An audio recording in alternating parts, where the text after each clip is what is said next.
नाज़रीन अस्सलामु अलैकुम वरहमतुल्लाहि वबरकातुह। सीधी बात के अहम तरीन प्रोग्राम रूबरू में आप लोगों का इस्तकबाल है। नाज़रीन, बहुत दिनों बाद रूबरू प्रोग्राम में आपसे एक अहम तरीन मेहमान से रूबरू कराने जा रहा हूँ। इस वक्त मेरे साथ जो शख्सियत बैठी हुई है वो पॉपुलर फ्रंट ऑफ इंडिया, इस नाम से आप लोग तो वाकिफ़ होंगे ही। मुख्तलिफ़ हमारे ख़बरों में भी ये तंज़ीम के नाम आ जाते हैं बीच बीच में। ये उस तंज़ीम के नेशनल सेक्रेटरी हैं और चूँकि मुख्तलिफ़ मैदानों में ये काम करते हैं तो सीधी बात ने सोचा कि इनके क्या अज़ाइम हैं, इनके क्या मकासद हैं, लोगों से हकीकत में वाकिफ़ कराएं। इसलिए कि इस वक्त जो हालात मुल्क हिंद के बने हुए हैं, ऐसे हालात में ऐसी तंजीमों की ज़रूरत पड़ती है जो निडर बन कर के सामने वाले के आँख में आँख डाल कर के पूरे क़वानीन का पास लिहाज रखते हुए, हिंदुस्तान के दस्तूर और आइन का पास लिहाज रखते हुए उनसे बात की जाए और मुस्लिम में जो अक्सर मसाइल होते हैं उनको हल किया जाए। तो इसी निस्बत से मैं इसकी तमहीद में ज़्यादा जाने के बजाय डायरेक्ट नेशनल सेक्रेटरी जनाब अनीस अहमद साहब से आपसे रूबरू कराता हूँ। उनसे मुख्तलिफ़ अंदाज़ में कुछ सवालात करूँगा। मुझे उम्मीद है कि आपको तसल्ली बख्श जवाबात भी मिलेंगे।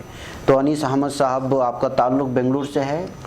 जी, मेरा ताल्लुक़ गोवा से है। अच्छा। लेकिन अभी फ़िलहाल बेंगलोर में रहता हूँ, एक सॉफ्टवेयर इंजीनियर हूँ। पॉपुलर फ्रंट में मैं एक 20 सालों से कॉलेज के दौरान में आया था। तो अभी फ़िलहाल पूरे मुल्क में काम चलता है, लेकिन रहना बेंगलोर में होता है। अच्छा। तो ये पॉपुलर फ्रंट ऑफ इंडिया से आप जुड़े हैं और इस सिलसिले में बहुत सारी ख़बरें में SDPI को लेकर के हो या पॉपुलर फ्रंट, दोनों को एक ही मानते हैं। अक्सर लोगों के जहन में यही बात बैठी हुई है, बल्कि मैं भी यही मानता हूँ, जबकि ये सपोर्टेड टीम्स हैं दोनों, है ना, आपस में। तो पॉपुलर फ्रंट ऑफ इंडिया का क्या मकसद है? क्या सियासत में है या समाजी खिदमत में है, क्या है ये? पॉपुलर फ्रंट ऑफ इंडिया एक समाजी तंजीम है जो 2007 में पॉपुलर फ्रंट ऑफ इंडिया बना। बेंगलोर में एम्पावर इंडिया कॉन्फ्रेंस हुआ था, जिसमें 3 रियासतों में काम करने वाली तंजीमें, जैसे केरला में NDF, कर्नाटका में KFD और तमिलनाडु में MNP, ये 3 मिलकर इन्होंने पॉपुलर फ्रंट बनाया। अच्छा। उसके बाद 2017 में हम लोग 3 स्टेट्स में थे। अभी अल्हम्दुलिल्लाह इंडिया के 22 स्टेट्स में हम लोग पहुंचे हैं एक 10 साल के अंदर। तो पॉपुलर फ्रंट ऑफ इंडिया का मकसद जो है, ये टोटल मुस्लिम एम्पावरमेंट हम कहते हैं इसमें, यानी मुस्लिम कम्युनिटी, सोसाइटी और खासकर मुस्लिम कम्युनिटी को पूरी तरीके से तक़वियत पहुंचाए, ताकि अलग अलग शोबों में, चाहे एजुकेशन हो, लीगल हो, सोशो इकोनॉमिक हो, पॉलिटिकल हो, हर फील्ड में मुस्लिम कम्युनिटी खुद मुख्तार बने। ये हमारा मकसद है पॉपुलर। लेकिन बाज़ दफ़ा जैसे कि जैसे हम लोग देखते हैं मीडिया में बाज़ दफ़ा ये बात उठ कर के आ जाती है, सोशल मीडिया में बात उठ कर के आ जाती है कि पॉपुलर फ्रंट ऑफ इंडिया या फिर SDPI वैसी ही मुसलमानों की तंजीमें हैं जैसे हिंदुत्व तंजीम में RSS और बजरंग दल है। क्या इसमें कुछ मुवाफ़क़त है, क्या है इसमें? देखिए, ये एक हमारे ऊपर इल्ज़ाम है, खास करके कभी कभी लोग पॉपुलर फ्रंट को मुस्लिम RSS कहते हैं। और हमारे लिए तो बहुत बुरी चीज़ है अगर कोई हमें ऐसा कहता है, क्योंकि RSS एक फ़िस्ताई तंजीम है और वो फ़िस्ताई तंजीम जिसका मकसद है इंडिया को हिंदू राष्ट्र बनाना, इंडिया में किसी और मज़हब के लोगों को हक नहीं है, ये उनकी किताबें कहती हैं। लेकिन पॉपुलर फ्रंट का ये कोई मकसद नहीं है। पॉपुलर फ्रंट इंडिया में हर कौम, चाहे वो हिंदू हो, मुसलमान हो, हर धर्म के लोगों को बराबर का हक मिले। इंडिया के जो गरीब तबकात हैं, पिछड़े हुए तबकात हैं, इनको इनका हक मिले। दस्तूर में जो है उस दस्तूर की जो हुकूक हैं, हुकूक आवाम को मिले, ये कहने वाली तंजीम है। हम कभी भी इस तरीके से किसी एक मज़हब के ख़िलाफ़, किसी भी एक कौम के ख़िलाफ़ हमने आज तक बात नहीं किया, ना तो हमारे लिटरेचर में, ना तो हमारे स्पीच में, हमारे पॉलिसी में। आप कहीं पर भी किसी धर्म के ख़िलाफ़ कोई एक्टिविटी नहीं देखेंगे। एक इल्ज़ाम है। ये बेंगलुरु में आपके कितने मेंबर्स हैं? क्या आप मुसलमानों को मुत्तहिद करने के लिए क्या कर रहे हैं पूरे हिंदुस्तान में? देखिए, पूरे इंडिया में पॉपुलर फ्रंट ऑफ इंडिया जो काम कर रहा है, अल्हम्दुलिल्लाह हमारे 2 लेयर्स में होते हैं। एक तो हमारे कोर कैडर्स हैं जो लाखों की तादाद में, जो हम उनको कैडर्स कहते हैं, जो मॉब नहीं है। कैडर्स मतलब इनको हम तंजीम में आने के बाद एक ट्रेनिंग होता है जिसमें आप इनको इस्लामी तालीमात, history, sociology, politics, human rights, legal defence, ये सब सिखाते हैं। इसलिए आपने कभी देखा होगा पॉपुलर फ्रंट के एक मामूली बच्चा जो रिक्शा ड्राइवर है, लेकिन वो जब स्टेशन में जाके बात करता है वो लॉ की बात करता है, क्योंकि उसे ट्रेन किया है हमने। अच्छा। ये हमारा फर्स्ट। और उसके अलावा हमारा एक बहुत बड़ा सपोर्ट बेस है जो हमारे मेंबरशिप से 10 गुना ज़्यादा होगा। तो वो हमारी, ये दो हमारी ताकतें हैं, कैडर्स और आवाम। तो पूरे इंडिया के अंदर हम जो काम कर रहे हैं, हमारे फोकस एरियाज हैं, जैसे एजुकेशन एक है, कम्युनिटी डेवलपमेंट एक है, लीगल एक है, ह्यूमन राइट्स एक है, मुस्लिम यूथ्स का रिफॉर्मेशन, अलग अलग तबकात में हम काम करते हैं। मेजर हमारा जो फोकस होता है वो ये है कि जो भी इश्यूज़ होते हैं वो इश्यूज़ को तब का तब इंटरवीन करके उस इश्यूज़ को इंडियन कॉन्स्टिट्यूशन और इंडियन लीगल फ्रेमवर्क के अंदर उसका हल ढूंढा जाए। और हमें लगता है कि मुस्लिम कम्युनिटी इस चीज़ में बहुत पीछे है जी। तारीख अगर आप देखेंगे तो पॉपुलर फ्रंट एक नया कल्चर मुस्लिम कम्युनिटी को दे रही है कि आपके ऊपर जब भी जुल्म होता है तो उसका आप लीगली जवाब दें। तो ये एक पॉपुलर फ्रंट का एक अहम देन है कम्युनिटी को। तो ये फंडिंग कैसे होती है? क्या आप अपने कैडर से लेते हैं, अपने मेंबर्स से लेते हैं, या लोग आपसे जुड़ जाते हैं? क्या हिसाब है इसका? हाँ जी, एक बहुत अच्छा सवाल है, क्योंकि बहुत इल्ज़ामात होते हैं कि पैसे कहाँ से आते हैं। पॉपुलर फ्रंट का फंडिंग 3 तरीके से होता है। एक होता है हमारे मेंबर्स फंड, जो भी पॉपुलर फ्रंट का मेंबर बनता है हर महीने उसे सब्सक्रिप्शन देना होता है। अच्छा। अपने लिहाज से। हाँ। हमारे मेंबरों में एक मामूली साइकिल रिपेयर वाला भी रहेगा, या फिर एक हाईली डॉक्टर्स इंजीनियर्स भी रहेंगे, बिजनेसमैन भी, हर कोई अपने हिस्से देता है। सेकेंड, हर साल रमज़ान में हम लोग जाकर आवाम से सदका, ज़कात और डोनेशंस कलेक्ट करते हैं, बाकी जिसको हम वर्किंग फंड कलेक्शन कहते हैं। तीसरा, जब भी हमारे कोई स्पेशल प्रोजेक्ट्स होते हैं उस स्पेशल प्रोजेक्ट के लिए हम लोग कलेक्शन करते हैं। फॉर एग्जांपल स्कूल चलो हमारा एक प्रोजेक्ट है जो इंडिया में गवर्नमेंट ऑफ इंडिया के बाद एक सबसे बड़ा एक एजुकेशन प्रोजेक्ट है। अच्छा। तो वो प्रोजेक्ट के लिए हर साल अप्रैल मई में चलता है। उसके लिए हम लोग जाके डोनर से मिलकर उन डोनर से बच्चों के लिए स्पॉन्सरशिप लेते हैं। तो ये डोनर ने इतने बच्चों को स्पॉन्सरशिप लिया, इतने गाउन स्पॉन्सर कर लिए। तो ये 3 तरीके का हमारा फंडिंग होता है। तो आपके तंजीम के मातहत में कोई स्कूल या ऐसा एजुकेशन सिस्टम चलता है? जी जी, अभी हमारे तंजीम में जो है हमने एक हमारा फोकस प्राइमरी है। हाँ। क्योंकि देखिए हायर एजुकेशन हो या फिर आप तब पहुंचेंगे जब प्राइमरी आपके पास मजबूत हो, और खासकर रूरल एरियाज़ में। हम लोग बार बार हमारे स्पीचों में कहते हैं कि आप जो शहर बेंगलोर में देखते हैं या फिर दिल्ली में, ये इंडिया नहीं है। इंडिया असल गाँवों में है। आप जाकर ओडिशा, आसाम, वेस्ट बंगाल, बिहार, यूपी के गाँवों को देखना है। रोड नहीं है, पानी नहीं है, इलेक्ट्रिसिटी नहीं है, घर नहीं है, रास्ते नहीं है। ऐसे जगह में हम लोग पहुंचकर हमारा एक प्रोजेक्ट चलता है जिसको सर्व शिक्षा ग्राम कहते हैं। अच्छा। सबसे पिछड़ा हुआ गांव को हम लोग अडॉप्ट करते हैं। वहां पर जाकर उस गांव के लिए वहां पर हम लोग एजुकेशन सेंटर ओपन करते हैं। सेंटर ओपन करके वहां बच्चों को तालीम, ट्यूशंस और साथ ही साथ औरतों को इकट्ठा करके सेल्फ एम्प्लॉयमेंट हम लोग जनरेट करते हैं। और ये सारे चीज़ में हमारा कॉन्सेप्ट क्या है, इनको जिंदगी भर ऐसा नहीं करना है। हम इनको सिर्फ जाकर 3, 4, 5 साल ट्रेन करते हैं, खुद मुख्तार बनो, आप चलाओ स्कूल। क्योंकि ऐसा एक एटीट्यूड हमारे कम्युनिटी में थोड़े गरीबों में आ गया है थोड़े जगह, कि हम आराम से बैठेंगे, कोई हमें सदका देगा, ज़कात देगा, उस पर हमारी ज़िंदगी चलेगी। ये नहीं होना चाहिए। आपको सपोर्ट करेंगे, यानी हम कहते हैं कि किसी को मच्छी मत दो, मच्छी पकड़ना सिखा दो। अच्छा, ताकि वो खुद सीख कर कमा सके। बहुत अच्छा आइडिया है आपका। अच्छा, ये आपका सियासत में एसडीपीआई आपकी सियासी विंग है, या आप उनको सिर्फ सपोर्ट करते हैं जब वो इलेक्शन में खड़े होते हैं, या इस तरह का कुछ है?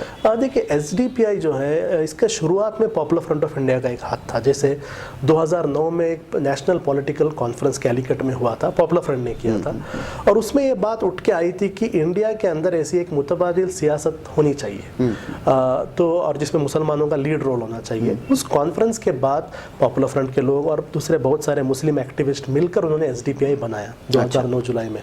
तो एसडीपीआई हमारा एक पॉलिटिकल विंग नहीं है, लेकिन पॉपुलर फ्रंट सपोर्ट करता है और प्रमोट करता है। क्योंकि पॉपुलर फ्रंट की जो आइडियोलॉजी है और एसडीपीआई का जो एजेंडाज हैं वो मैच होते हैं, इसलिए हम सपोर्ट करते हैं। तो सिर्फ सपोर्ट नहीं, हम प्रमोट भी करते हैं। लेकिन एसडीपीआई का खुद का एक अलग लीडरशिप है, नेशनल लीडरशिप जिले की डिस्ट्रिक्ट, तो उनके फैसले वो लेते हैं। लेकिन पॉपुलर फ्रंट इलेक्शंस में उन्हें सपोर्ट करता है बेस्ड ऑन आवर एजेंडा। अच्छा, तो आपकी तरफ से कोई कहीं भी कुछ कॉर्पोरेटर सतह की, कोई कॉर्पोरेट सतह की अगर इलेक्शन होते हों या रुकने असेंबली के, तो इस सतह में आपका कोई लीडर इलेक्शन में नहीं खड़ता?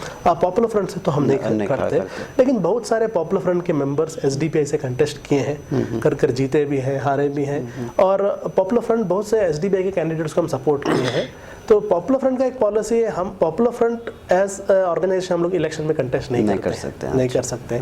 लेकिन पॉपुलर फ्रंट के मेंबर्स दूसरे पार्टियों में रहते हैं, खासकर एसडीपीआई में रहते हैं पॉपुलर फ्रंट के मेंबर्स, वो लोग कंटेस्ट करते हैं या इस तरीके से होता है। लेकिन अच्छा, मेरे एक बात जहन में आती है, जब भी इलेक्शन आते हैं तो एसडीपीआई हो या पॉपुलर फ्रंट, आप सपोर्टर चूँकि तो मैं सवाल कर रहा हूँ आपसे, जबकि ये सवाल उनसे करना चाहिए, फिर भी आपसे करता हूँ। तो मुसलमान आपको सपोर्ट करते हैं कहीं पे कि या फिर यही करते हैं कि जो है वोट डिवाइड हो जाएगा इसलिए हम फिर जो है नेशनल पार्टी को सपोर्ट करते हैं, ऐसी बातें आप लोगों के सामने आती है तो आपको क्या महसूस होता है? जी, मैं एसडीपीआई के बहुत सारे इलेक्शन कैंपेन्स में हिस्सा लिया हूं और आवाम से मुलाकात में जो पता क्या चलता है कि देखिए, मुस्लिम कम्युनिटी का एटीट्यूड 4.5 साल हम सेक्युलर पार्टीज़ को बात करेंगे कि इन्होंने हमें कुछ नहीं किया, लेकिन जो लास्ट के 6 महीने होते हैं इलेक्शन के, वो टाइम हम सब कुछ भूल कर बीजेपी आ जाएगी इसलिए इनके पीछे चले जाते हैं। यह असल में एक बहुत 60 साल 80 साल का हिस्ट्री है कि हमारे अंदर एक डर डाला गया है कि आप लोग कुछ नया न मत करो, समझे। क्योंकि देखिए, ये एक एक्सपेरिमेंट है, सेक्युलर पार्टीज़ को वोट देकर जीतना एक एक्सपेरिमेंट है, एक्सपेरिमेंट फेल हो गया है। मुस्लिम रिप्रेजेंटेशन डाउन होते आ रहा है, अप नहीं हो रहा है। ये पूरे इलेक्शन में अगर आप देखेंगे, ये पूरे इलेक्शन में कांग्रेस या दो ही पार्टी, उन्होंने मुस्लिम इश्यूज लिया ही नहीं, क्योंकि उन्हें डर था कि मुस्लिम इश्यूज की बात करेंगे तो हिंदू वोट चले जाएंगे। तो आपका इश्यूज कौन बात करेगा पार्लियामेंट में या रास्तों में, कौन बात करेगा? तो एक मुस्लिम पॉलिटिकल आइडेंटिटी की ज़रूरत है, और डेमोक्रेसी में आइडेंटिटी पॉलिटिक्स गलत चीज़ नहीं है। दलितों का है आइडेंटिटी पॉलिटिक्स, जाट का है, यादव का है, द्राविडियंस का है, मुस्लिम्स का भी हो सकता है, लेकिन इंक्लूसिव।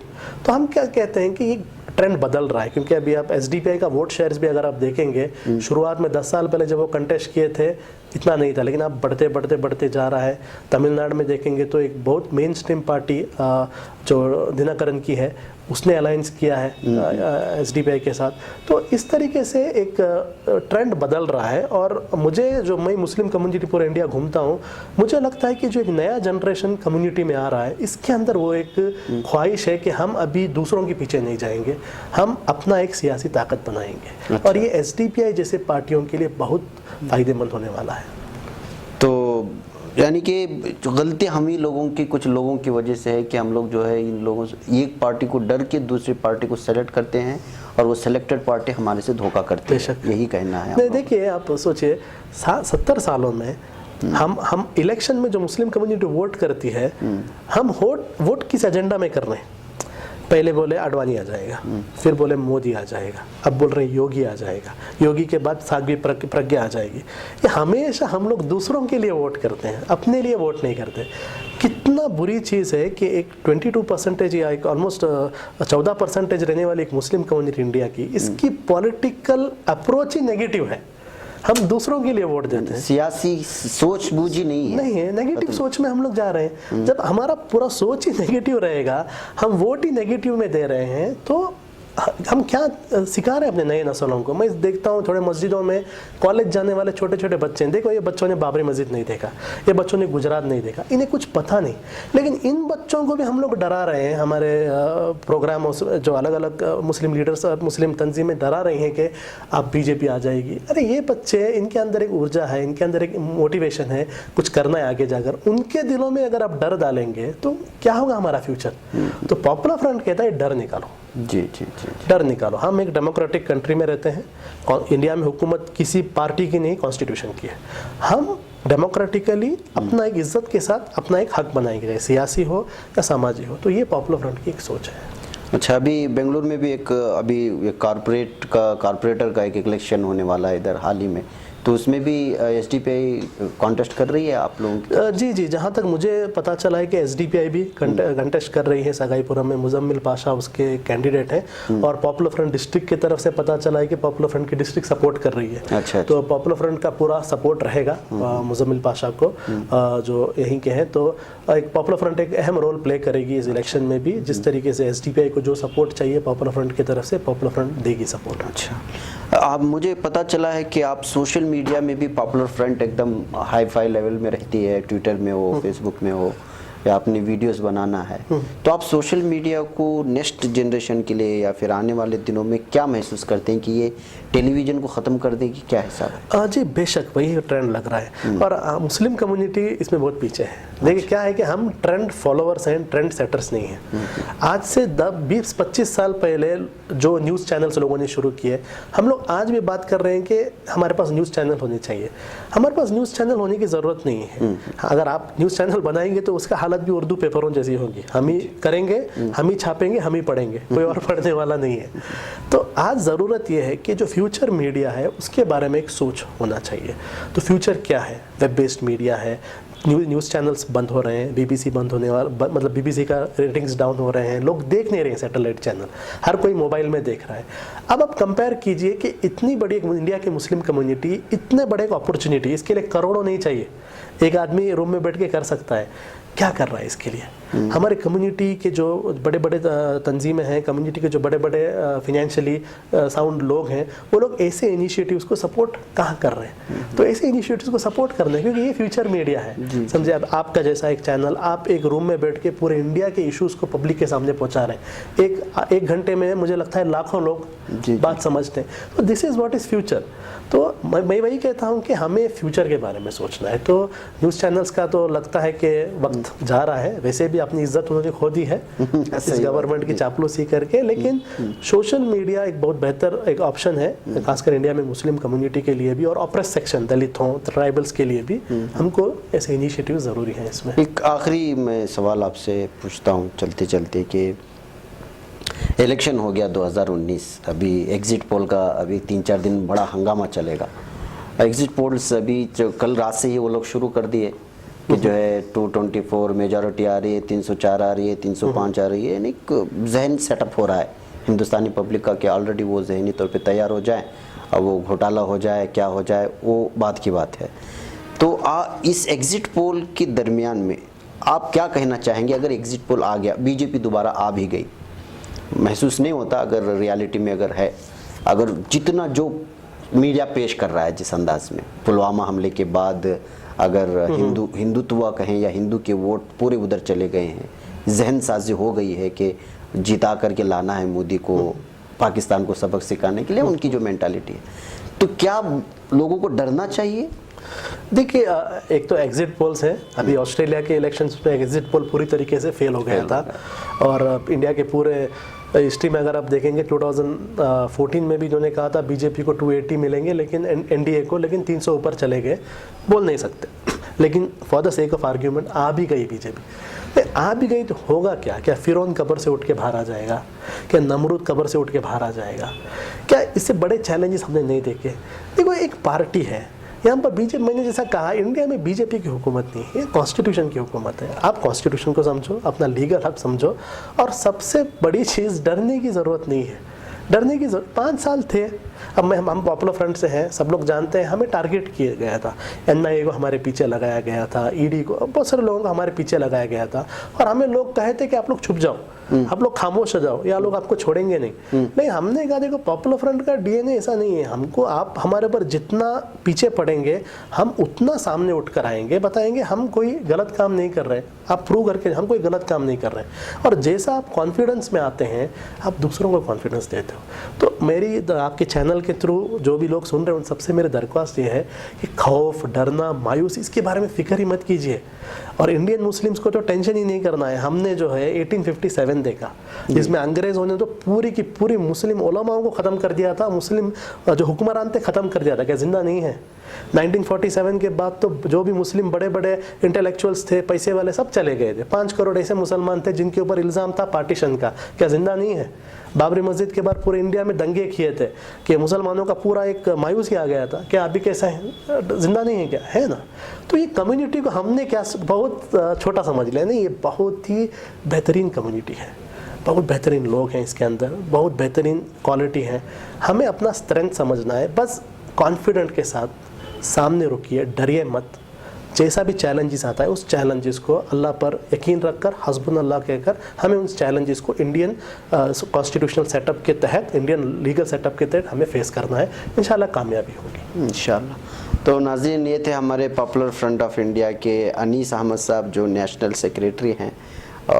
मैं चाह रहा था कि इन लोगों से रूबरू कराऊं आप लोगों से, क्योंकि इंटेलेक्चुअल होते हैं लोग और बहुत सारा इनके पास मुताला होता है हर कम्युनिटी को लेकर के। इसलिए कि मैं मुख्तलिफ आपसे बैमसफ के एक लीडर को यहाँ से रूबरू करवाया था, उमर खालिद से आपके रूबरू करवाया था। एक अलग अलग जहनीत रखने वाले लोग होते हैं, उनका फ़िक्री और दीनी एतबार से जो उनका रुझान सो हो, लेकिन पॉलिटिकली और समाजी खिदमात के तय उनके पास जो तजुर्बात होते हैं उसको लोगों के साथ शेयर करना ज़रूरी होता है। ये सीधी बात का हमेशा से ये इरादा रहा है, उसका मंसूबा रहा है कि आप लोगों को वो चीज़ें दे। डराना मकसद सीधी बात का हरगिज़ भी नहीं है। लोग एग्जिट पोल जब से आने शुरू हुए, कल से मुझे मैसेजेस आ रहे हैं कि मौलाना फ़लाँ चैनल ये कह रहा है, वो कह रहा है, आप क्या चाहते हैं, आप क्या कहते हैं।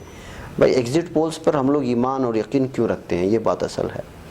एग्जिट पोल तो एक दिखावा होता है। एक पार्टी को अगर किसी जिताना होता है तो एग्जिट पोल्स भी पेड होते हैं। आप लोगों को ये समझना चाहिए कि एग्जिट पोल बाकायदा पेड होते हैं। जहनसाजी लोगों की करें, अगर बीच में कुछ घोटाला करना चाहे तो कर करके जो है फिर जो है बता दें कि भाई एग्जिट पोल भी ऐसा ही था, हम भी आ गए। एक अलग अलग किस्म की सोच और विचार होते हैं और उसका एक अलग अपना एक दुनिया होती है जहाँ हज़ारों लोग, हज़ारों माइंडसेट काम करता है। बहरकैफ मैं कभी प्राइम टाइम में इस पर एग्जिट पोल पर आप लोगों से बात करूँगा, वो क्या है रियलिटी।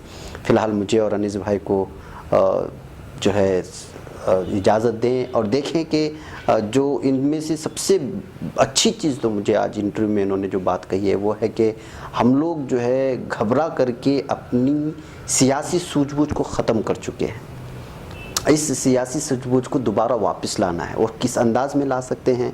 उलमा भी सोचें, हमारा नौजवान तबका भी सोचे, मज़दूर तबका भी सोचे, स्टूडेंट भी सोचे कि हम नए तर्ज से अपना एक इक़्तिदा क्या कहते हैं, क़ियादत कैसे उसको जन्म में ला सकते हैं। इन लोगों ने कोशिश की है, आगे बढ़ रहे हैं और हमें लाजमी है कि उनका सपोर्ट करें। इसी बात पर मैं आप लोगों से इजाज़त चाहता हूँ। अस्सलामु अलैकुम रहमतुल्लाहि व बरकातुहू।